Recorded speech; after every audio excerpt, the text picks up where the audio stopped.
Welcome to Kirks Grocery. It's time for a live stream of our current exhibition. As some of you who follow our live streams may know, LB is almost always part of our live stream experience. He's here today. It is hot. It's a hot summer day, but LB decided to come out anyway and be part of this experience at Kirks. So welcome. Shane DeLeon is our cameraman today. Shane, do we have people watching yet?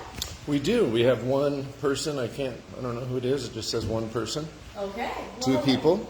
Hello to one person. Hello to two people. Welcome to the live stream. We are Some more light. There we go. turning on a little bit more light just to make it even more exciting for you today. And I'm just going to wait another moment because this tends to be the moment when people join our live stream. And that's an exciting time. Before we start to talk about Nature Morte, which is up right now, I will let you know our next exhibition is going to be of Billings artist Robin Earls, and it's going to be called Field Notes. And anyone who's already familiar with Robin's work knows that it's incredibly exciting in her exploration of space, physical space. And she hasn't had a solo show in a while. All right, Shane, how many people do we have here? We got three people. We got a trio with us tonight. A trio. Yeah. Welcome to this trinity of watchers. Let's get started. So Nature Morte. Nature Morte is a two-artist exhibition that we have at Kirks. And we're up to the floor. Thank you, Shane. There's a two-artist exhibition we have at Kirks. The two artists are Courtney and Blazon from Missoula and Louis Habeck from here in Billings. We were hoping to show their work together, and then they said, hey, we'd love to communicate with each other and build a show of new work together with some shared themes. And that's created a really exciting result in terms of the exhibition. And as sort of a testament to how closely they work together, even though they live 5.5 hours apart. This piece on the front wall, and I hope there's not too much glare. We tried to dim the shades. How are you doing with glare, Shane? It's glary. It's a little glary. We'll come on this side, maybe. We'll try this. No. There's some glare. Why don't you step back a little bit, Shane, see how much you can get in. This is the title piece for the exhibition, and it's called Nature Morte. And so this piece was created by both Courtney and Louis together. In fact, the final stage, Courtney shipped it next day to Louis so he could get it ready for the exhibition. And as we walk through the show, you'll see sort of the hallmarks of each artist. If you know either of the artists, it's evident. So to me, something that says Louis Habeck is that in the back here, that's actually a dinosaur. I'm not great with my dinosaur knowledge, perhaps a Triceratops, but you can see that he added a dinosaur. Isn't that Stegosaurus? Stegosaurus, I think so. Nice. Maybe. I don't know. I'm no Shane Louis. and I are guessing. And then here you see right here, here's another of our dino friends, which is part of Louis's practice in terms of his subject matter. Then Courtney Blazon, she often has figures of this type. Figures that are also figurines.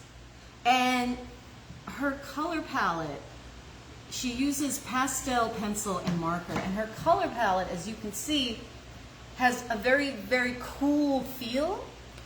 And that would match a figurine. But the faces, they also feel alive to me. They also feel as if they're rendered so that, you know, it's a living face. I think she really is on that line between creating a face that is a depiction of something sculpted from something inert, but it also feels as if it could be a living, breathing person. And if you come down over here, you'll see some candy. Candy is a shared theme. So you'll see candy throughout both Courtney and Louis's work.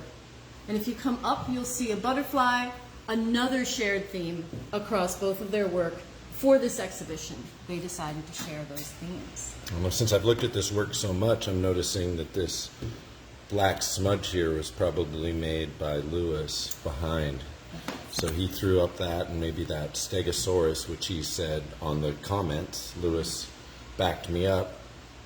Oh, is Louis on? Louis is on. Hello, Louis Habeck. So if you're out there and you have any direct questions for the artist, we see that he is on. Maybe Courtney's on too. You can ask us. Just type that in there, and we'll see if we can get them to answer that. Yeah. And also, Louis, if you would like to type something in and then have us say it out loud to everybody, we would love to do that, Louis. Thanks for joining us, Louis. Okay. So, Nature Morte, title piece of the exhibition. This piece is $1,200, and to my knowledge, it's the only piece created by these two artists. So it's very unique in that way. So let's take a look. We have Courtney on here too. And Courtney's Hi, Courtney. here too. Thank Yeah. you too. Thanks for joining us as we talk about your art. Yes. Feel free to join in or just kick back. Yes. And so we've got Shane and I here in the gallery, Courtney and Louis, the artists, right there with you, everybody, able to chat on into us. So let's come on over here. Let's step around LB. He's always in the way, as he likes to be. I'll come over here so I don't step on him in my big shoes. And let's take a look at this first piece. Oh, watch out. By Courtney Blazon. And this piece is titled, this is the one that's titled My Candy Shop Was Paradise. Did I get that right? Yes, My Candy Shop Was Paradise. So as I said, candy is the theme. But Courtney has a lot of signature touches to her work. And so as Shane kind of shows us around, something I always find about Courtney's work is it's delightful and disturbing. If you stop right there, it's delightful to see this lamb and these lollipops, right? But the lamb's head has been impaled with the lollipops, which gives it a much darker vibe. And if you come straight up... And I like how she actually makes the holes happen. Yes. They don't just kind of go into his head. There's red soreness around the hole. It's not just a clean, happy hole. And then if you see up here, you'll also see this type of treatment of animals. Again, there's a beautiful ribbon. And these twin fawn are hanging in a lovely way, but it's disturbing as well. Here's once again, the figurine styles. It always seem like figurines are frozen in time. Yes. Her work doesn't seem to have a lot of movement, forward or back, I feel. Everything's kind of frozen in this, Well, and it exists in its own time, because I think even though some of the figurines that she captures are from the past, to me it's almost like some sort of parallel world, It doesn't speak to a specific time. It could be at any time, which is fascinating. And I love her work, it's so dense, there's so much. I see symbology in it, but a lot of it I'm sure is more personal symbology and the themes of the Nature Morte that her and Louis came up with. But there's something mystical about them and playful at the same time. It's a really nice dichotomy of visual stimuli. Yes. Visual stimuli is a great phrase to apply. And I love these little swirly lollipops, or what are these lollipops? I believe they are lollipops. I mean, I know they're in the store. Yeah, no. I mean, I just thought maybe they had a different name, that coiled kind of hard candy.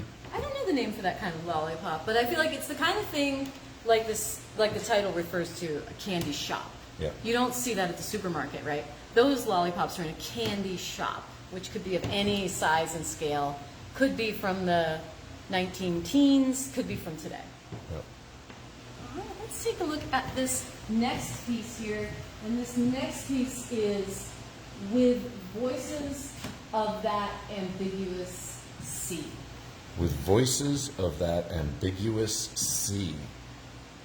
Which I'm going to just come out here, and I see the sea out the window there. Maybe I see the sea. That's getting referred to. And it's funny, that's what it's named after. It's just in that tiny little corner. That precipitates the name. And these wild boobs right here, man. There are wild boobs in this one. I mean, you look cobras at the... coming out of them. You got kind of like a cobra neck coming out of some truncated boobs. And it's a combination of sort of plant life and human biology. And if you look at the face here, which I think is a really interesting face on the figure, there's a real serious, serene kind of vibe to this face. So Courtney said that all my titles come from poems that I love. And I did not know that. I did not know that We've been either. here 5 Thank you, weeks. Courtney. Thanks, Courtney. From poems that she loves. That's where the titles come from. Thank you, Courtney. We got to interview these people at the beginning of the... We should do that next. We will do that for you, Robin Earls, if you're watching. And then someone else, Jeremy Francom, said, it is strange that the candle is being held on the back of the hand. Yeah, it is. It's balanced Right. there. At an angle, precarious.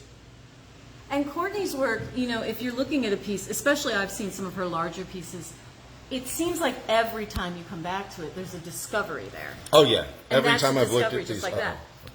Oh, sorry, Shane. Oh, I thought I was messing with the phone. Sorry. Like, I haven't My seen... gimbal's out of power, everybody, too. Thanks for my shaky hands. And if you look down, I never saw that praying mantis until now, and I've looked at this piece quite a bit. There's just always something to discover, and of course in the gallery setting, we see different people walk up, and their initial discoveries are always different based on the person. I like this one. You know, her work can, tend to fill the whole space, be extremely dense. Mm-hmm. I like the white in this one. It's got some white negative space in there. Cool shapes of that. I like just these little dots right here. I do too. I was just thinking that myself. This little area So kind of simple. reminds me of Chamber of Goo. I would just kinda, Oh yeah, like Spencer. They use the same Gallagher here tools. doing. They use the same tools. The Same tools, optic yeah. markers, I believe. Yep. And pastel pencil in the case of, Yep. of Courtney. Cool. Let's move go on to over this next to one. the next one. So our next piece right here is Come Eat My Pleasant Fruits. Come eat my pleasant fruits. And we were talking about paper. So these works are on paper, but what I think is very exciting is that Courtney and Louis, as you'll see, they both framed them. I'm going to use the word framed, but there isn't actually a frame. They made them cool. ready to hang in this unusual way. Courtney has, you know, her Stonehenge paper, which is high quality, and then there's a wooden board behind it and plexi on top, and it's been screwed in at the corners. A really inventive way to do this, because you can do these drawings, and now these are behind plexi. It's a really great way. Courtney, you did a great job with really this. is, It's very inventive. I hadn't seen it before, and I would recommend it. Yeah, because as an artist, you know, whenever I create a drawing, this is true for many artists, if you create a work on paper, you have to somehow make it ready to hang or frame it. And this is, I just love this innovative solution. So I'm going to come back to it. We had Jeremy ask us a question. He Yeah. asked us what kind of creature was at the base of the pedestal on the last one. It looked that's like a one dragon or a troll. Yes. It does look like a dragon There or a we troll. are. Kind of looks like, what's that famous movie, the Artex back down. Atreyu. The Dark Crystal? No, Never Ending Story. It kind The of looks Never like, Ending Story. what's that flying thing? That would be Artex, maybe. I just remember them yelling those names. Cool. Way cool. This work is so rad. I love this crushed can here. Come eat my pleasant fruits, and there's a crushed I can. love it. With the barcode. I'm always a big fan of barcodes on. And I put then- them in my artwork. And so many pleasant fruits as well, literally, which you'll see in both artists' work. Wow, look at this kind of impaled bird with different cherry. That's 100% Courtney Blazon right there. Yeah. Once again, I kind don't of know a. another artist doing that. It's very wounded. Very wounded. Very wounded, but often these creatures that have been impaled or entwined somehow, they don't have a look of pain on their face. No, everyone's like I said. They're like they're frozen. Like everything's kind of frozen. You don't know. I don't know.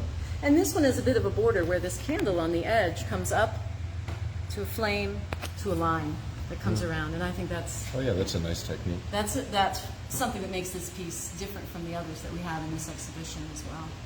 And always the faces. Yeah. Excellent at faces. Let's move on to this next one. This one here in the center. The jelly bean cleavage here. Back into her body on petals. This one's gorgeous. It is gorgeous. For me, because I'm a big lover of her negative space, I think this is my favorite of hers, of the show. Mm-hmm. I love this piece. I love the shapes around the piece on the outside with the white. I think these are Love Lies Bleeding, maybe. Oh. Maybe, which is always a great flower name and good goth band from back in the day. And I think to me, the two aspects of it that jump out the most are this snake and this parakeet or parrot just... Yeah. They're just connected. There's an awkwardness to the bird being upside down like that. I think they matched on Tinder. They matched on Tinder connected, and now they've connected. Yeah. I mean, the bird is upside down, which would be awkward in real life, but it doesn't feel awkward in the composition. And then this face right is amazing. Here. It's so good. I mean, look at the highlights in and around the eyes. It's like and the camera's really picking up the color. Nice job for one's camera. Look at that. It's almost like, a woman like puts like glitter on her eyelids and everything. It's true. Like or, shiny, white eyeliner as well. And all the fruits and flowers that are just like embedded. It's so great. And a lot of it looks tie-dye without being tie-dye. I don't know how to describe that, but a lot of tie-dye look doesn't appeal to me a lot of times. And sometimes I see this work because there's so much color and rainbowing happening through it. But I love this. Without the psychedelia. Yeah, it's nice. And then these lovely macarons on the bottom too. Oh, the macarons. There they are. And we should try to sell this to the local macaron shop. We should. We're going to head over there tomorrow and buy some macarons. I got a sales pitch. If we sell it. It would be a strong one, actually. And I think both Courtney and Louis, they're incredible at draftsmanship. They can render something they've seen and observed and studied. Whoa! Earthquake. They can see something they've rendered, that they've researched, that they've observed, and they render it just beautifully. They both have that aspect, almost of illustration to their work because they're both really masters at drawing what they see. And here's another piece. I know in terms of me, I really am drawn to this piece. I love the mystery of this piece. This guy's eyes has a lot of mystery. Oh, yeah. And then the title is With That Dead Eye and the Stuffed Expression. Oh, which, of course, nailed it. With that dead eye both these and over stuffed here, expression. too. In two different ways, two different treatments of that title, that excerpt from a poem that Courtney loves. I love these repeating shapes, how you have these rabbit ears repeated in the shape of the banana. Yes. Like that's just a really strong imaginative technique for repeating shapes. And as you were saying, she's really master of negative space, which you see in that headpiece. Yeah. And look up at the top. I haven't seen this skull at the top until just now. And I've looked at this piece quite a bit. You haven't seen what at the top? The skull. See as you scan across right there? There's just all these little details you have to, that's a skull, and we don't even see anything but the teeth, but we know. Yeah, the teeth, the bottom of the mouth there. And then the stuffing of this fawn. Yeah. The shoving and the stuffing, right? That in real life can't happen. But no, that is like actually looks like what roadkill looks like. Actually, well, I feel. That's true. Yeah. I mean, bodies don't move like that until they've been hit by cars. Snapped and bent, and very Montana shape for a deer, roadkill style. But and I love this bird elegant. on top. All the birds, yeah, it's elegant. It's not gore. And the bird on the top you were talking about? I just love it. Looking back. Looking back, what's happening back there? And this little guy down here, a little sheep maybe, or a little fox. So much to discover. There's a little drink with a Huffing straw. coffee. Yeah, so if you were to buy these and you take one of these home with you, you could look at this for hours. Yeah.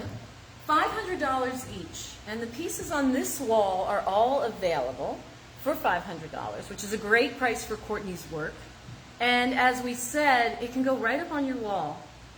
And it's just ready to kind of be a part of your home. It's or hung, whatever it's space framed, it's ready to go. It's ready to go. And are we ready to go? You can find all these at Shopify.com, or no, sorry. No, we can find all of these at KirksGrocery.com. Yeah. If you click on the Nature Morte poster, for some reason this time you click on the Nature Morte poster, it takes you to where you click on Nature Morte one more time, and then you can see all the work. Whether it's for sale or not, anything that's sold will have an indicator. So feel free to buy online, or just let Shane and I know, and we would love to sell you something. You should buy this artwork because it's amazing. You should and buy she's this artwork because it's amazing. She does a lot of commercial work. She's all over. I see her work on posters at breweries, Huge murals. So Courtney is a young artist blowing up. I first saw her at MSUB. That's where I think Mary and I became. Yep, she had a big show at Montana State University, Billings. Oh, really? And then at the Yellowstone Art Museum, she had a large piece in a group exhibition as well. Let's move on to this final one on this wall of Courtney's. We stand round blankly as walls. And there's a lot of we to this. We stand round blankly as walls. This figurine is just so weird. It's very royal and regal. It's very kind of alien. Is Capulet the right term? There's a For what? Shakespearean feel, as if it's costumed in a Oh. And I think that might not be the right term, but that word comes to mind. Yeah, and then we have, These twisted candles again. and then if you go down from the candle, you can see that that is a boat that has been created from an animal. Oh, yeah. Which animal? Someone on the live stream knows, I suspect, if that would be Courtney. And then if you keep coming down a little bit, Shane, from the candle, you'll see that there's a snake emerging from an egg, which you see in Courtney's work. Hey, Courtney, have you ever done a tarot deck? This shit seems like it would be crazy on a tarot deck. It seems like some person would hit you up. I just thought of that because of the hanging duck, which, you know, you could get rid of the hanging man, do some hanging duck. The hanging duck, something you don't really want to pull as a card in the tarot deck, probably. Yeah, and then if you go up into this corner, it reminds me of the woman staring out at the sea. You've got this window, literally, into another space. And like you've been saying, Shane, the work is often dense with visuals, dense with detail, but it never becomes so dense that the piece is not visually successful. I mean, Courtney is just a master of putting so many tiny elements in without overwhelming. Is that Vesuvius? Is that Mount Vesuvius? I don't know. All right. So now, let's take a look at this wall where we have a little bit of Courtney and a little bit of Louis, and now be a little bit of a transition. So we're going to start here with Louis Habeck. So if you're familiar with Louis Habeck's work, first off, Louis is... Oh, is Courtney chatting in? She said she would love to do a tarot deck. Well, I don't know any tarot deck makers, but We'll work on that. we'll work on that. We're working on that. So Louis Habeck, one thing about Louis is he's the master of many type of media. And he's a craftsman. On top of all his artistic vibes, he's a total craftsman. Total craftsman. So he can build you, if you kind of show the edge of this piece as we start off, A floating frame. Here, he'll he built build a these. floating frame for his work. These pieces are also on paper, but just like with Courtney, you don't end up with a piece of art that, you know, do you frame it, do you roll it, what are you going to do? You end up with this 3D object that contains the drawing in a way that makes it even more appealing. You want to hold it in your hands, and you want to have it on your wall. And so Louis is a master of painting and drawing, but, you know, he can also make you an enormous plaster cast of a dinosaur. He's a master of 3D media as well. And here you can see graphite. So these pieces all have graphite. For anyone who's not familiar with graphite, that's often what you might call the lead in a pencil. And you can see that he can have this really tight rendering and then be much more loose. Yeah, I and love much these more- lines. I always love a good pencil line behind a drawing. Yeah, especially To see what the work goes in. This smudged. He was telling me when he was in here that he's never really worked with smudging and wasn't always a big fan of, you know, smudging on paper. And then once he started to do that with this series, he just loved it. He thought it was great. And it looks incredible. That piece is called Great Auk with Butterfly, and that piece has already sold. So you missed your chance. Unless the person who bought it is watching, and then congratulations to you. All right, so this next piece is called Glacier Lilies with caterpillars and eggshells. And again, we've seen eggs in both Courtney and Louis's pieces. Caterpillars as well have shown up in both their pieces. I love the collaboration. And so everything about this is compelling from the perspective of realism done in a way that really has a signature style and just a beautiful application of the media. Yeah. It's so luscious and just scrumptious, these little heads on these guys. It's just the color choices. I don't know. Louis, great job. These are just gorgeous. They're gorgeous. And we mentioned that they're made with graphite, but they're also made with casein. And casein is a medium that I have not used myself, but it's derived from milk protein, I believe. And so it's an unusual medium in the fact that you don't see it very often in galleries and museums. You would, I think, in older pieces from the past. I like how he works a little bit white on white. I don't think you can see it in the picture. There is there's a difference of white. The white of the paper, there's white on top. I really like that when artists do white on white, black on black. And if you pull back, I mean, the white, that highlight really draws you in on the, on the egg, which has, what does it have on there? A little bit of a cloth? A what? Oh, I was going to say, what's on the egg there, right next to the caterpillar? I have to put on my It looks glasses. like a broken egg. Oh, like a broken egg. Yeah, it's the broken part of another That egg. broken part of the egg and the front of the auk. I think those highlights draw you in. Oh yeah, just the whiteness of it. The whiteness of it draws you in. And even though there's a lot of white space, it's still extremely compelling because the white is used so strategically. So of these 4 small Louis Habecks we're looking at right now, this is the only one that is still for sale. This glacier lilies with caterpillars and eggshells. The great auk and the next 2 we're going to look at have both sold. So this one right here is called the Scarab Beetle on lime with butterfly. Look at that lime. Look at it. I love myself a great lime. And look at the light. It's almost metallic, but it's not in the way it's rendered. That blue is just gorgeous on your phone, by the way. The butterfly wing, the light shining on the lime. Once again, these smudges using for shadows, very loose, letting the graphite or casein or whatever this is right here pool and leave a lot of looseness, but then making it very tight with the draftsmanship and also with these loose pencil lines. Just great work. I love Louis. Louis hit us up about doing a show, I don't know, 5-6 months ago, and he produced all this, and so did Courtney, I believe, All in new like work 2 to for both 3 of them. months, Yeah. if that.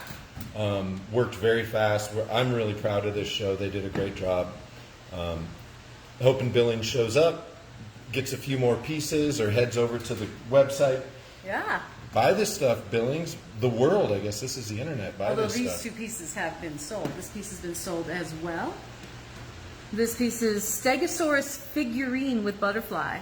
So we're back to the figurine. And we're back to the fact that Louis is able to observe and draw from light. I love the composition of these pieces. If you look at the shadow of the Stegosaurus in juxtaposition with the Stegosaurus, I think that is just gorgeous. I love the colors he chose too. I mean, this like kind of looks like a strawberry on the back of this thing. It does. So, this butterfly flying away. And the butterfly almost is resting on that smudgy gray. Yeah. That it's an abstraction, So, Yeah, great work, Louis. We're going to move back to some smaller. These are from Courtney and Louis's small series. These are all 6 inches by 6 inches, all made in 2022, like we've already said. So this first one we're going to show you of Courtney, has sold. This is a smaller piece of hers. It sold for $200, and the next 4 pieces we look at by Courtney are $400 each. This awesome alligator. $200. Oh, sorry, $200 each. Whoa! discount sale. Look at that. Yep, Just look at happened. that. She just dropped the price $200. No, that's not what happened. But look at that. Look And at these lights, these top lights, the sun's coming down outside. sun's coming down from our lights that we can't, our windows we can't shade. That looks pretty good right there, though. We do appreciate everybody tuning in, even the artists. Love that you're able here to give us your Love words. having the artists both on here. Thank you. We will post this on our YouTube channels, and they do get watched, you know. It's a way to document our shows. You can go on our YouTube channel and see us walk through every exhibition at Kirks. I think we missed one. Just Well, one. since COVID started. We weren't doing live streams since COVID started. That's when we really hit the live stream. Yeah.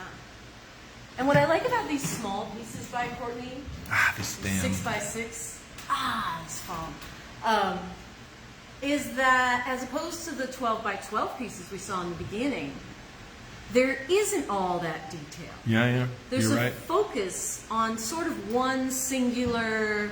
She pulled something out that would have been amassed around other things. Yes, it is.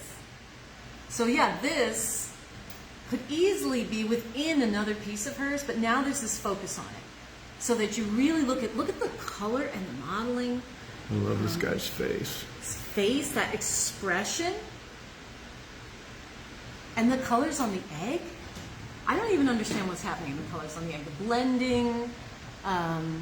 Yeah, that's what I was kind of saying earlier about it's like tie-dyed, but it's not. It's like, I don't know. It's very weird. It's an interesting technique she's come up with for filling color spaces. You know? And I would never think to mix pastel and marker, but you're seeing that in all of her pieces. Yeah. And you I get think that that's- light and tight, you know? Yeah, light and tight. That's exactly what's happening. Next door to the next small piece. Meissen figurine number 1. And again, a figurine. You see me jerking, it's because there's flies landing on me. And look at that hat, too. Oh, it's a little face. Yeah. Looks like a little open mouth there, too. That's great. I had not noticed that. So much discovery. And so these small pieces give you that chance. You can focus on that one thing that you can't forget, that's drawn you in. And I like the idea of having these pearls come out of the mouth, which is a little disturbing, and lead you off to the edge of the composition. Both these artists, so strong at composition. You know, there's no piece where the subject matter is in a place that's boring. We're going to come on down to smooth lipped shell. Smooth lipped shell. And in all of these, there's more than what the title says. We've got this bird. That look on the face of the bird. The use of the color yellow. Just so much work with color within this bird. And then it comes down and the bird is clutching in its feet this flower.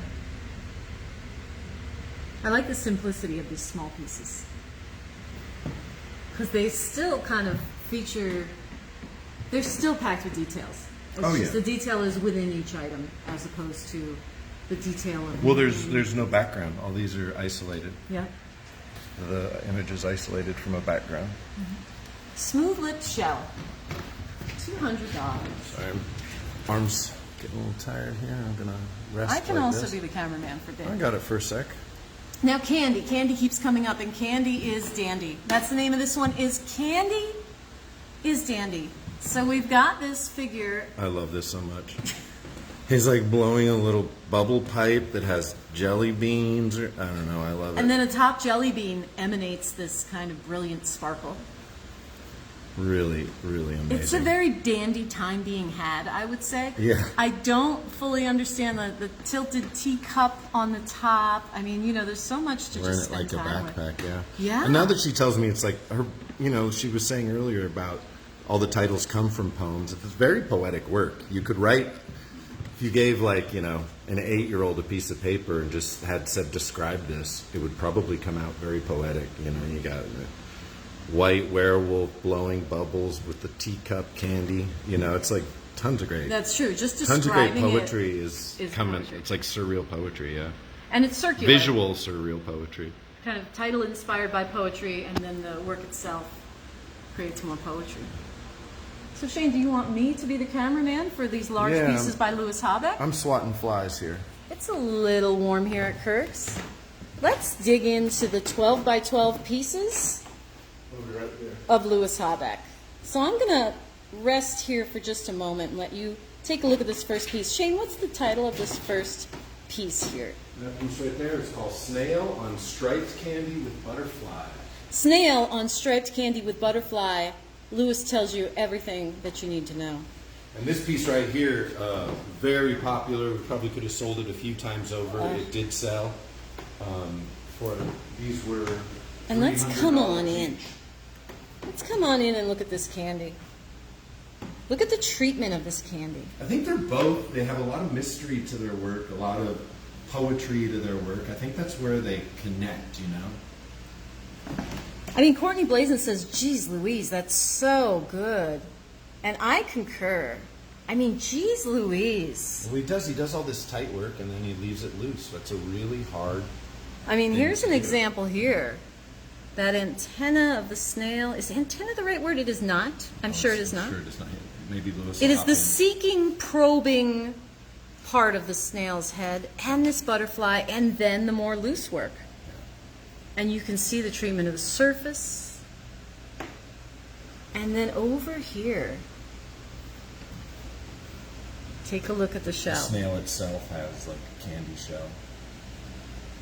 So many layers of candy. And I think you can see in the live stream the detail, the texture, how Louis has worked the surface in different ways. And so it almost creates, even though it's a dry piece, it has a lusciousness. And then I'm going to pull back so you can see it again.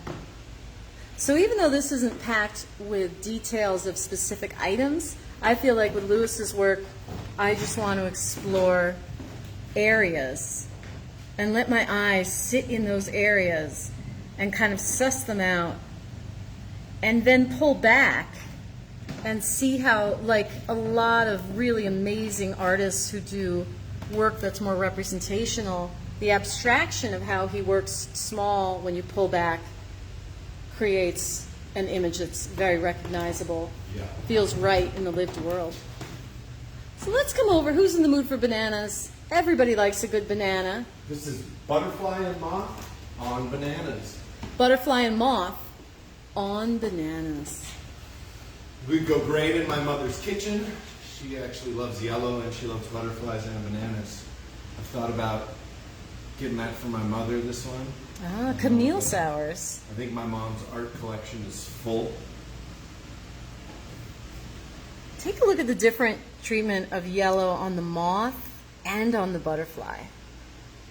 You know, you get a sense of the difference in their wings in real life and the way that the light kind of operates in a butterfly wing, and then Yeah, you can see the translucence almost in the you can almost see the translucence. And then that's butterfly, and then the moth is all gauzy like a real real moth. there they are. But then also the star of the show is the bananas. And I feel like the bananas here almost mimic the piece next to it here, the head of the snail, and this butterfly here. You see repeated shapes throughout the work.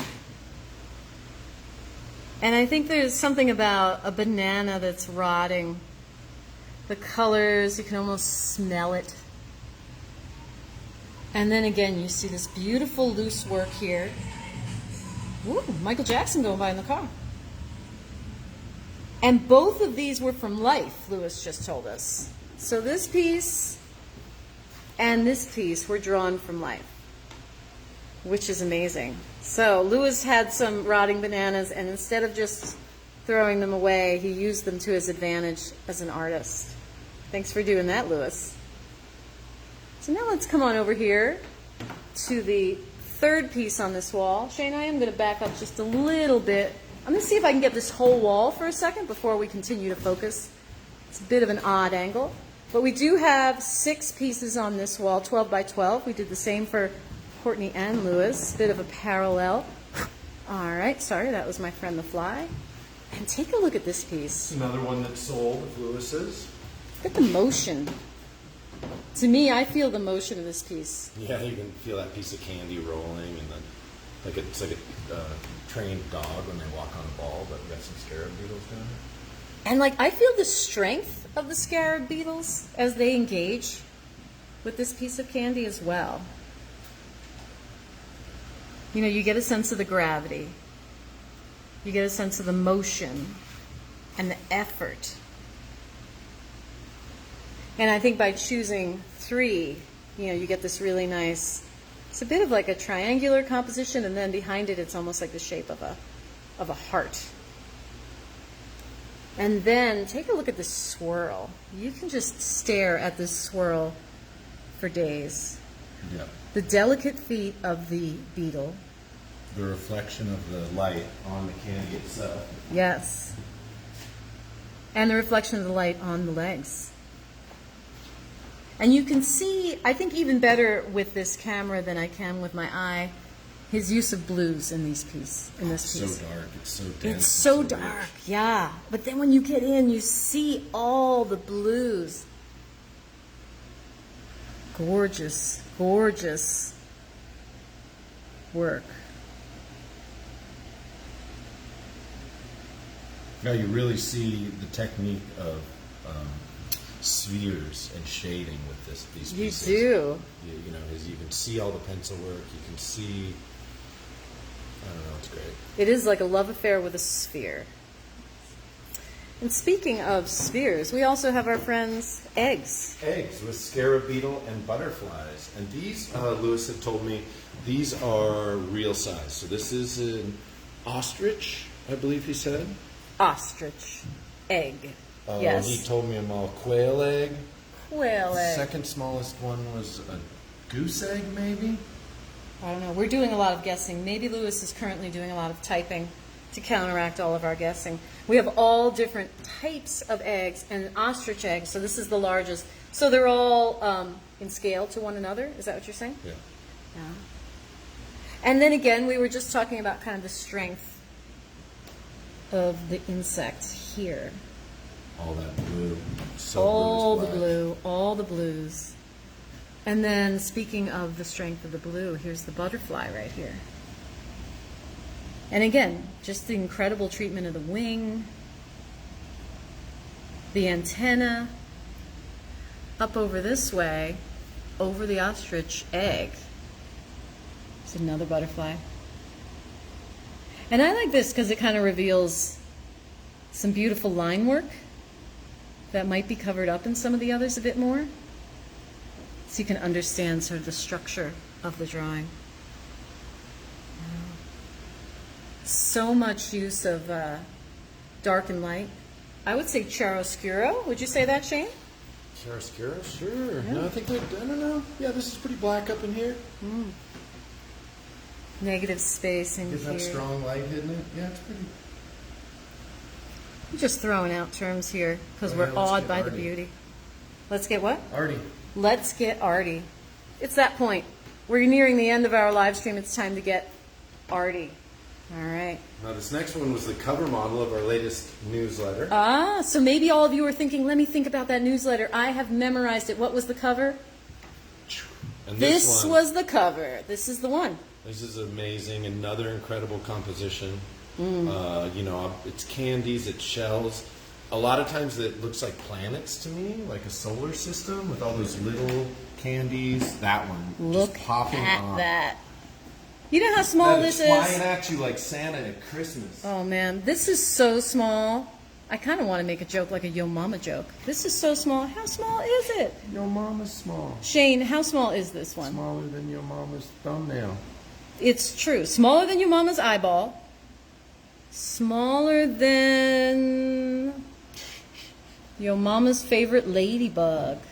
Well, I would say this one's about the size of your mama's favorite ladybug. The pieces are 12 by 12. This piece, I mean, the look up here. striping on that shell. I'm trying, everybody. I'm trying to keep that. See, I can't even get in close enough, everybody. And the striping on the shell.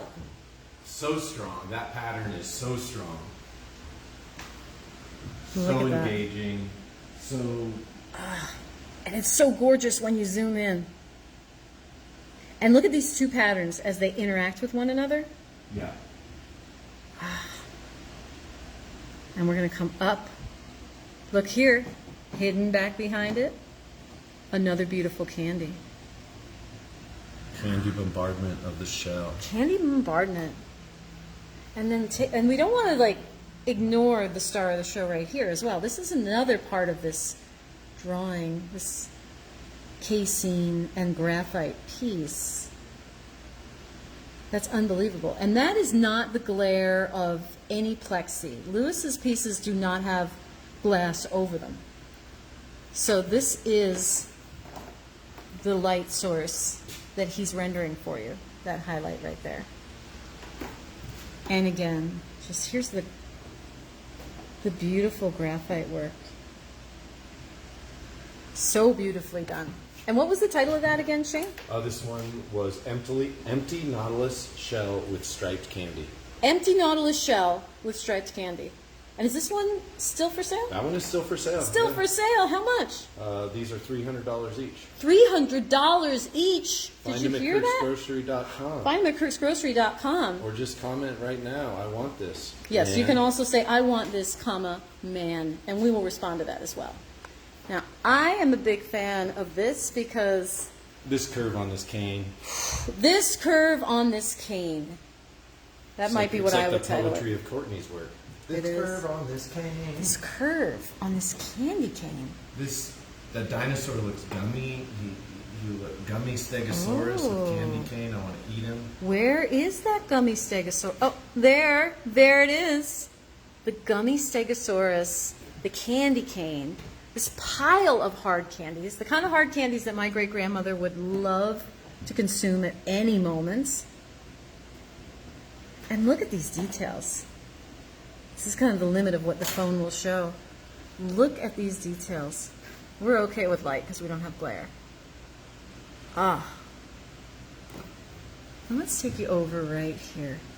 And always the use of shadow. I'm going to back you out again. Squiggle. You come out of that triangle of candy into just a squiggle right here. So which one? This one right here? Yeah, just the... Shane loves this squiggle. Yeah, look at that. Masterful graphite stroke. And such a combination of...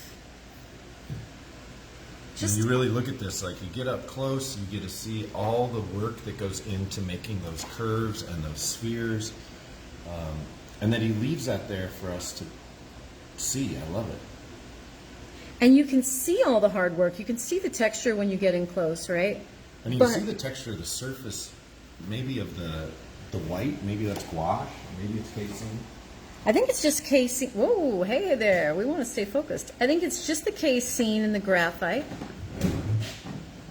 And then if you pull out again, there's a lot of deliciousness. All the work in this exhibition is just delicious. And delicious is not that easy to capture as an artist. You know, delicious, you also are just compelled to want to reach inside and touch all these different pieces of candy as well. So this is the final piece in the exhibition that we're going to show you today. Shane, would you like to be on camera for a second? Sure. Shane DeLeon, here we go. Here it is. Hey, Shane DeLeon. What's up, Internet world? Yeah. Just kicking it at Kirks Grocery. Mary and I just walked you through a live stream of Nature Morte. Courtney Blazon, a Missoula artist who is just a firebrand workhorse, which is kind of artists we love to work with here at Kirks, people that produce, people that are following their own path. And we're so happy that we were able to show both Courtney and Louis's work, two artists that I've known about for, I don't know, 3 to 5 years. And we finally wrangled it all together, and you know, we got our tarot cards in a row, and we got the show. And it's been a great show. I would love to sell some of these Courtney Blazon pieces out there, world. They're wonderful. And give me a call. Let's hook you up. Yep. Let's hook you up. We did good with the Louis side of the show. Yeah. But we love you. Thanks for tuning in. Thanks for supporting Kirks Grocery. You can always check us out at kirksgrocery.com. We have a newsletter that can help you out. And we have our Facebook page where we have all of our events. Instagram. Courtney says, thanks for showing my work at Kirks. We've shown your work at Kirks before, Courtney, and we love showing your work. Thank you. Thanks to you and Louis for making this happen. It's amazing. Yep, Shane's just moving his lips. I think we're just about ready to go. Nice. All right, thanks everybody, and we will see you at our next live stream for Robin Earls in August. Bye bye.